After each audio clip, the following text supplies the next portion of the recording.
Hello, welcome to my channel. आज हम एक ऐसी बात करने जा रहे हैं जिसे सुनते ही अधिकांश लोग हाथ जोड़ लेते हैं, आंखें मूंद लेते हैं और बिना सोचे समझे सिर झुका लेते हैं। कहा जाता है मनुष्य जन्म 84 लाख योनियों के बाद मिलता है।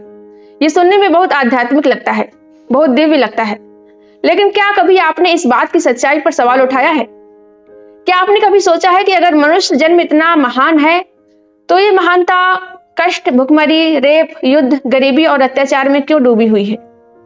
क्या यह सोच जानबूझकर बनाई गई कि आप बच्चे पैदा करते रहें और धर्म, जाति और सत्ता को मानव संसाधन मिलता रहे?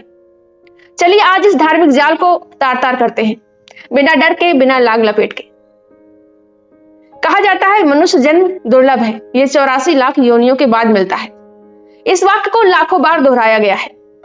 बचपन से हम यही सुनते आए हैं कि पौधा, कीड़े मकोड़े, मछली, पशु पक्षी, रेंगने वाले जीव और फिर आखिर में मनुष्य।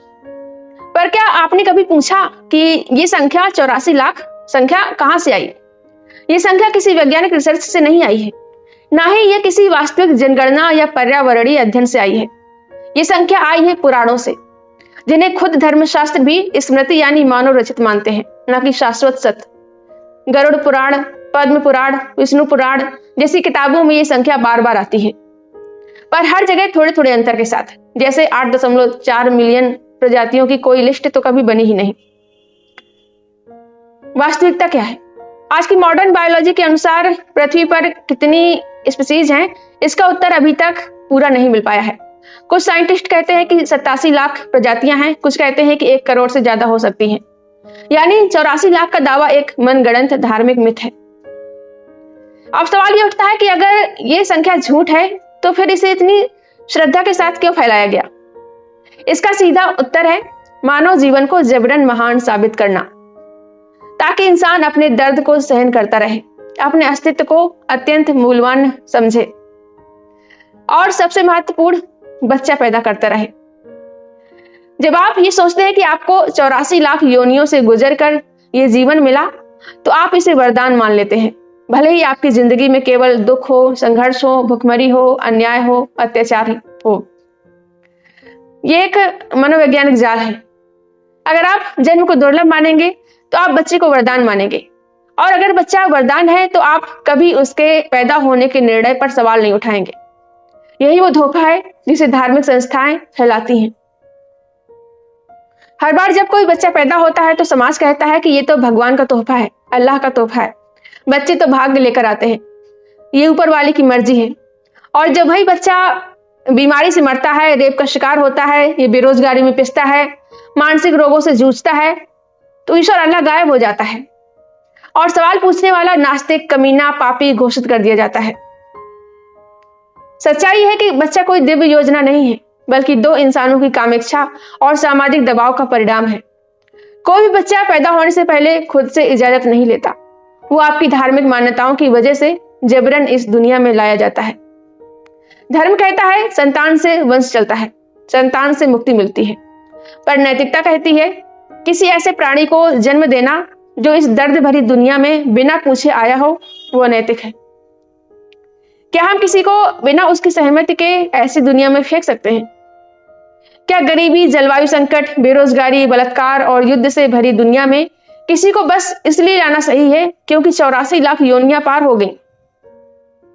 ये धार्मिक तर्क मूल नैतिकता का अपमान है। धर्म 2 चीजों से चलता है। पहला, डर। अगर तुमने बच्चा पैदा नहीं किया तो वंश रुकेगा, वंश कैसे आगे बढ़ेगा, पाप लगेगा, स्वर्ग नहीं मिलेगा, ये डर दिखाया जाता है। दूसरा है लालच।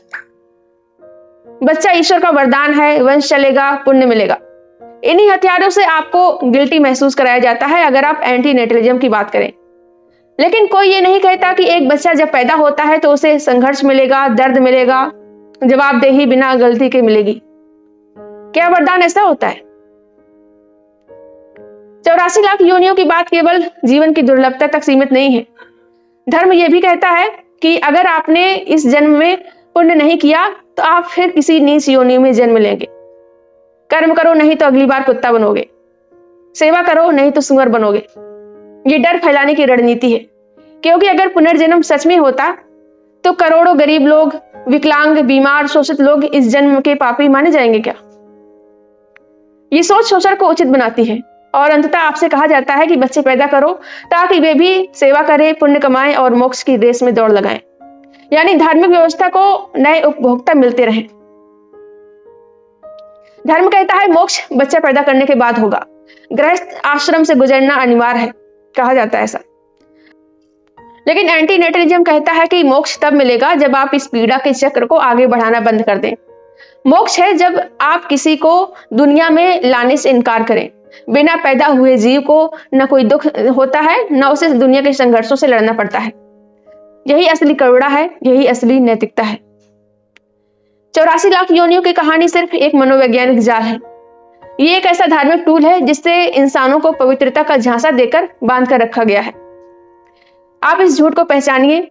आप ये मत कहिए कि बच्चा भगवान की देन है, बल्कि ये सोचिए क्या आप सच में किसी को इस दुनिया में लाने की जिम्मेदारी उठाने को तैयार हैं? अगर आप गहराई से सोचेंगे तो आप पाएंगे नहीं। तो आप ये तय कीजिए कि हम अपने बच्चों को ये दुनिया ना दें, क्योंकि ये दुनिया उन्हें कुछ नहीं देती सिवाय स्ट्रगल के। अगर आप इस वीडियो से सहमत हैं तो इसे लाइक करें, शेयर करें और कमेंट में लिखें 84 लाख झूठ है, ताकि इस धोखे का पर्दाफाश हो। हमारा मकसद धर्म से नफरत नहीं है, हमारा मकसद है धार्मिक झूठ से मुक्ति। जियो और जीने दें, लेकिन सोचिए और समझकर जिए। वीडियो को पूरा देखने के लिए थैंक यू।